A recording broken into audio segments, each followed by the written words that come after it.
हिंद, स्वागत है आप सभी का आपके अपने चैनल लक्ष्य तक पर। आखिरी समय में एक ब्रह्मास्त्र क्लास प्रोवाइड करने चल रहे हैं, क्योंकि यह क्लास एकदम पेडागोजी ट्रिक पर आधारित होगी। अगर आपको सीडीपी पेडागोजी से डर लगता है तो मात्र 20 मिनट का समय निकाल लीजिए और यह एक क्लास जरूर देखिए। आज की यह क्लास पेपर 1 और पेपर 2 दोनों के लिए उपयोगी होगी। यहाँ पर हम डिस्कस करेंगे पॉजिटिव शब्द और निगेटिव शब्द और साथ में बताएँगे कुछ पेडागोजी के महत्वपूर्ण ट्रिक को। तो कम से कम 20 मिनट का समय निकाल लीजिए और 20 मिनट में हम आपके संपूर्ण सीडीपी का निचोड़ प्रस्तुत करेंगे। पहले देख लीजिए। ध्यान से देखना, यह क्लास को मिस नहीं करना। देखिए, क्विक रिवीजन करेंगे जो कि आपके लिए बहुत ही इम्पोर्टेंट होगा। हम बताएँगे कौन-सा ऑप्शन सही होगा, कौन-सा ऑप्शन गलत होगा। यहाँ पर आज पूरा सीडीपी का निचोड़ आपके सामने रखा जाएगा और अनेक मनोवैज्ञानिकों को पढ़ेंगे, वाइगोत्स्की, कोहलबर्ग, एरिक्सन। यहाँ से जो भी प्रश्न बनते हैं आज हम दिखाएंगे। तो चलिए, पूरी क्लास को ध्यान से देखना है आप सभी को और स्टार्ट करते हैं आज की यह पेडागोजिकल ट्रिक वाली क्लास। ठीक है, तो ये रहा हमारा पहला। यहाँ से स्टार्ट होगा, फाइनल रिवीजन है ये आपके लिए। ठीक है, तो चलिए, बाल विकास के अंतर्गत अगर पूछा जाए विकास के सिद्धांत कौन कौन से होते हैं, तो ये इतना याद रखिएगा, विकास निरंतर प्रक्रिया है। विकास निरंतर होते रहना है, वो वाला ऑप्शन आपको सही करना है। ठीक है, और विकास कैसे होगा, तो सिर से पाँव की ओर होता है, मतलब ऊपर से नीचे की ओर विकास होता है। ठीक है, और विकास कैसे होता है, तो निकट से दूर की तरफ होता है, इतना याद करिएगा। और सामान्य से विशिष्ट होता है। ऐसा मत करिएगा कि विशिष्ट से समान, बिल्कुल नहीं। विकास जो होता है वह सामान्य से विशिष्ट होता है। ठीक है, चलिए, ज़्यादा समय नहीं लेंगे, नहीं तो क्लास बहुत बड़ी हो जाएगी। देखिए, और आपको एक बात को ध्यान रखना है कि प्रत्येक बच्चा अद्वितीय है, मतलब यूनिक है। हर एक बच्चा यूनिक होता है। आपको समावेशी शिक्षा में बताया भी गया होगा कि प्रत्येक बालक विशिष्ट होता है। ठीक है, और विकास जो होता है वह परिपक्वता और अधिगम दोनों का समाहित रूप होता है। विकास, ये आपको ध्यान रखना पड़ेगा। ठीक, चलिए अगला चैप्टर देखते हैं क्या दिया गया है यहाँ पर। वृद्धि और विकास से अगर आपके पेपर में प्रश्न बने तब आप क्या करेंगे। देखिए, वृद्धि जो होगी वह शारीरिक होगी, चाहे हाइट के अकॉर्डिंग हो चाहे वेट के अकॉर्डिंग हो। वृद्धि हमेशा शारीरिक अकॉर्डिंग में पूछा जाएगा आपके पेपर में। अगर वहीं विकास की बात किया जाए तो विकास के अंतर्गत शारीरिक, मानसिक, सामाजिक और भावनात्मक सभी का समावेश होता है विकास के अंतर्गत। ठीक, चले, इस क्लास को अपने मित्रों तक जरूर शेयर करिएगा। अभी तक आप शेयर किए हो या ना किए हो, इस क्लास को जरूर शेयर करिए, क्योंकि पेडागोजी की ट्रिक की यह क्लास आपके सभी मित्रों के लिए आवश्यक है। अगला पॉइंट देखिए, यहाँ से स्टार्ट होगा, प्रमुख मनोवैज्ञानिक एवं उनके सिद्धांत। तो जो भी मनोवैज्ञानिक इम्पोर्टेंट है, जो ज़्यादातर पूछे जाते हैं, उनको देख लीजिए यहाँ पर एक नज़र में। सबसे पहले आएंगे जीन पियाजे। इनके बारे में हमने विस्तार से पढ़ा है। अगर आप नहीं पढ़े तो अभी भी समय है, पढ़ लीजिए। ठीक है, चलिए, इनकी अवस्थाओं को बात किया जाए तो कौन सी होगा। पहली अवस्था थी संवेदी गत्यात्मक अवस्था, जिसकी उम्र थी जन्म से 2 वर्ष तक। ठीक है, और दूसरी अवस्था थी पूर्व संक्रियात्मक अवस्था, जिसकी उम्र थी 2 से 7 वर्ष तक। और तीसरी अवस्था जो होगी मूर्त संक्रियात्मक अवस्था, जिसकी होगी 7 से 11 वर्ष की। और आखिरी होगा हमारा औपचारिक संक्रियात्मक, जिसकी उम्र 11 वर्ष से ऊपर की होती है। ठीक, समझ गए जीन पियाजे को। चले, अब आगे आते हैं और देखते हैं हमारा अगला पॉइंट किस मनोवैज्ञानिक में है। देखिए, सीटेड में सबसे अधिक प्रश्न जीन पियाजे, कोहलबर्ग और वाइगोत्स्की, इन्हीं से पूछा जाता है। लेकिन हम और कुछ अतिरिक्त मनोवैज्ञानिकों के बारे में पढ़ेंगे, ध्यान से देखना है आपको। ठीक है, अब यहाँ से वाइगोत्स्की के बारे में कुछ जान जाइए। अगर कहीं पर भी जेड-पीडी आ जाए तो वाइगोत्स्की होंगे वहाँ पर। जेड-पीडी का अगर आपसे फुल फॉर्म पूछा जाए तो जॉन ऑफ प्रॉक्सिमल डेवलपमेंट हो जाएगा। और जेड-पीडी के अलावा अगर बात की जाए, स्कैफोल्डिंग जो शब्द होता है, इसका भी जो निर्माता थे कौन थे, वाइगोत्स्की थे। ठीक है, स्कैफोल्डिंग का जो अर्थ होता है हिंदी में, अस्थाई सहारा देना। ठीक है, अस्थाई सहारा देना, ये हमारा स्कैफोल्डिंग का शाब्दिक अर्थ होता है।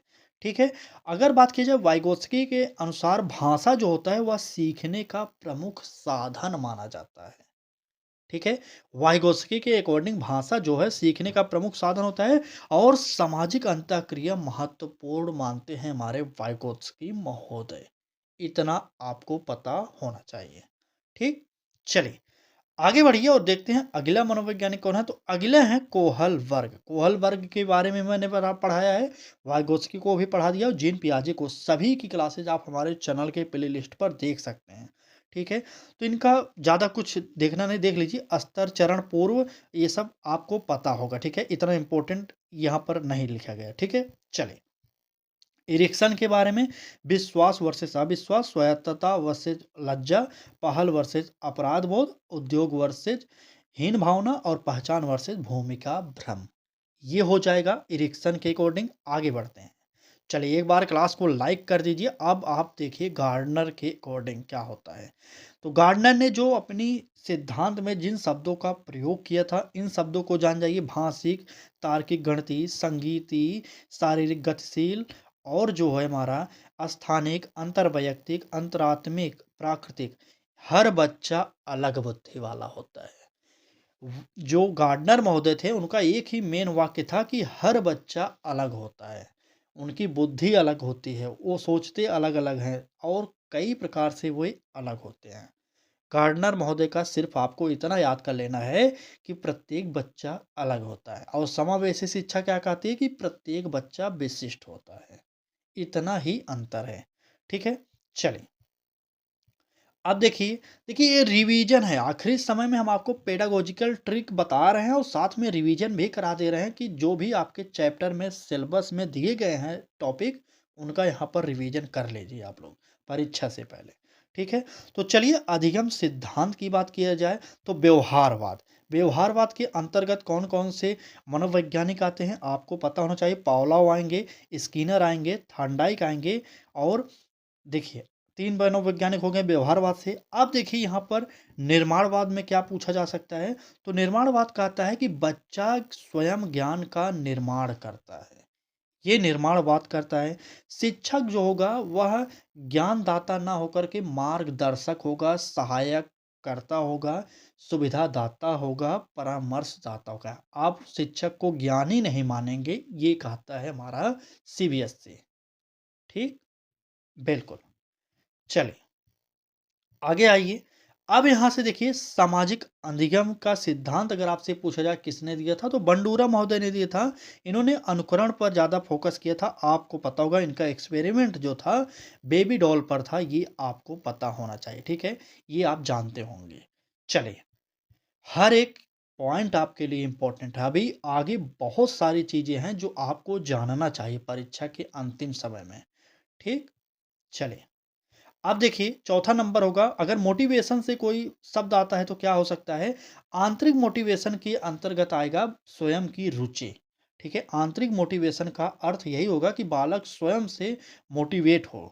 आंतरिक रुचि यही होता है। ठीक है।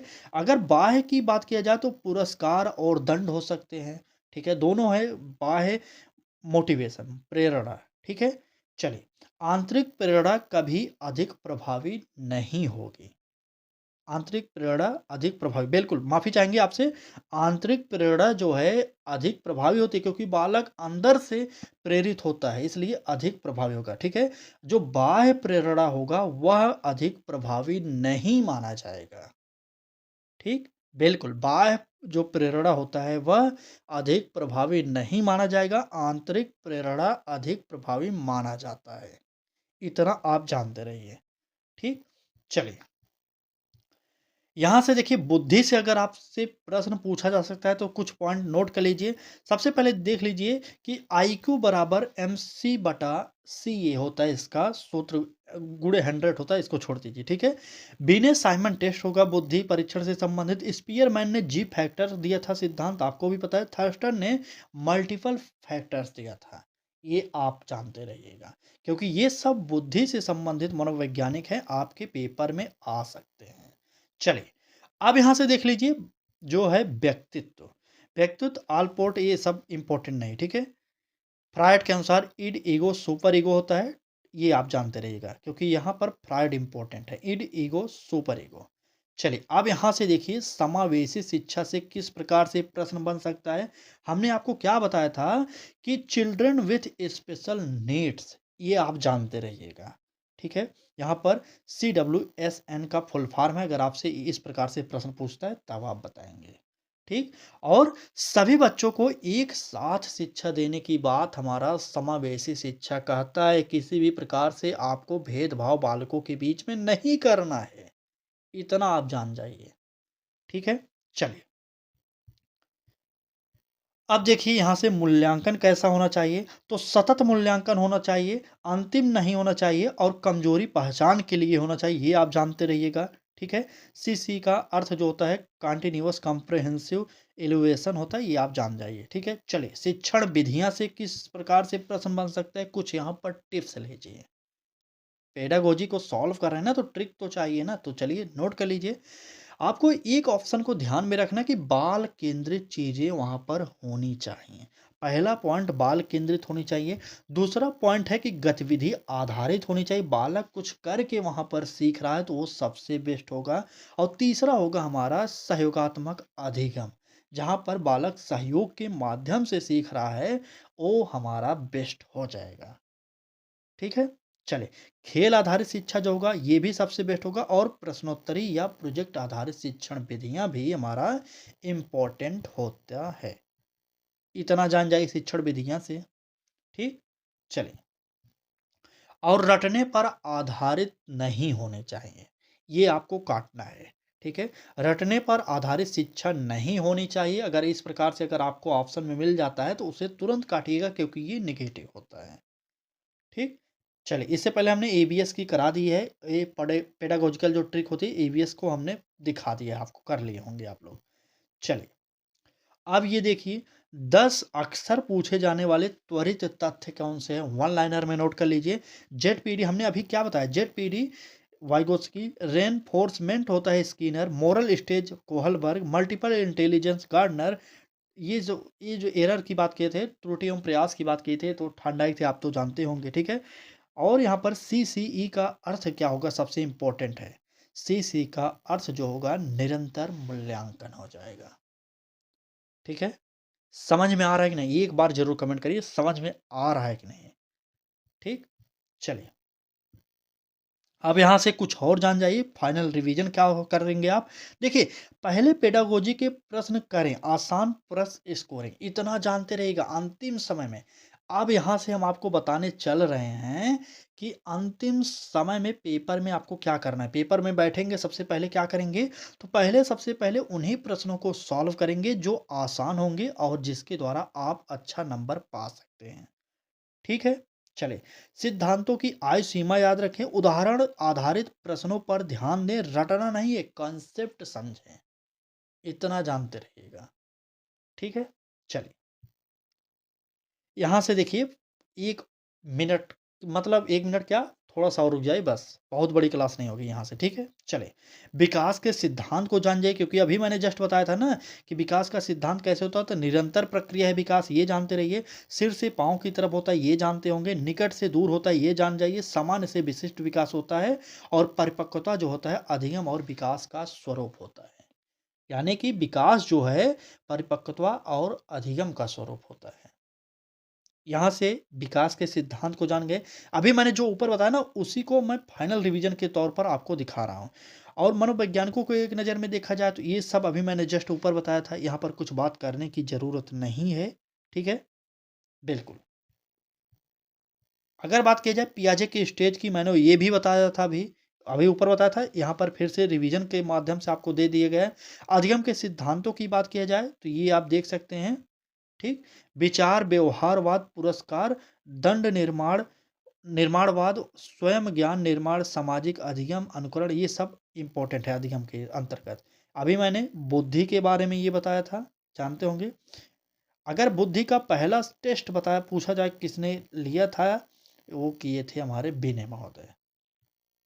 प्रेरणा कैसी होती है मैंने बताया था, आंतरिक और बाह्य, सबसे इम्पोर्टेंट जो होता है वह आंतरिक प्रेरणा होता है, ये आप जानते रहिएगा। प्रशंसा सबसे अच्छा रिइंफोर्समेंट होता है। प्रेरणा के अंतर्गत बालक की प्रशंसा करिए, बालक खुश हो जाएगा और बालक अच्छा से अच्छा कार्य करने की कोशिश वहाँ पर करता है। ये आप जान जाइए। मूल्यांकन के अंतर्गत किस प्रकार से फॉर्मेटिव सतत होता है जिसे कहते हैं, अंतिम होना चाहिए, कमजोरी पता लगाने के लिए होना चाहिए और निरंतर और व्यापक स्तर पर होना चाहिए। ठीक? समावेशी के अंतर्गत कुछ शब्दों को जान जाइए, जैसे CWSN अभी मैंने ऊपर बताया था, IEP और ये समान अवसर, ये सब आपको पता होना चाहिए। ठीक है? और देखिए, सीटेड पेडागोजी गोल्डन रूल आपको क्या याद करना है? पेपर के लिए सबसे गोल्डन रूल है जो सीडीपी को सॉल्व करते समय क्या करना है, देखिए। सबसे पहले देखिए, बाल केंद्रित होना चाहिए। कोई भी ऑप्शन हो वहाँ पर बालक से संबंधित जो होगा वही सही होगा। ये जान जाइए। गतिविधि आधारित सहयोगात्मक अधिगम अनुभवात्मक होना चाहिए, रटने से बचे। अभी मैंने ऊपर भी ये चीज़ बताया था। ठीक है? चलिए।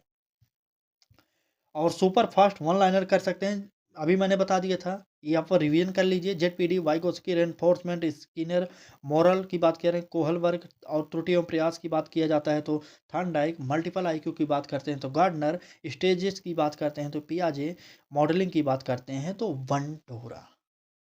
ये रहा हमारा सीडीपी का फाइनल रिवीजन। ठीक है?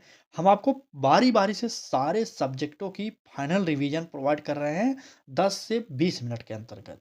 आप ज़रूर उन क्लासेस को देख लीजिए। अगर आप अभी तक ईवीएस की फाइनल रिवीजन नहीं देख पाए तो एक बार चैनल के प्लेलिस्ट पर जाइए, वहाँ पर ज़रूर देख लीजिए। ठीक? तो ये रहा आज का हमारा सीडीपी का फाइनल रिवीजन, यानी कि पेडागोजिकल ट्रिक। ठीक है? एक बार सभी लोग देख चुके हैं तो कमेंट करके ज़रूर बताएँगे कि कैसी लगी यह क्लास, इम्पोर्टेंट है कि नहीं है। देखिए, अब आखिरी समय जो बचा है, हम चाहे जब आपको क्लासेस प्रोवाइड करें, आप देखिए। ठीक? चलिए, आज की क्लास को यहीं पर समाप्त करते हैं। जुड़ जाइए हमारे साथ, क्योंकि टीचिंग एग्ज़ाम की जब भी बात होगी तब लक्ष्य तक आपके साथ खड़ा रहेगा। ठीक?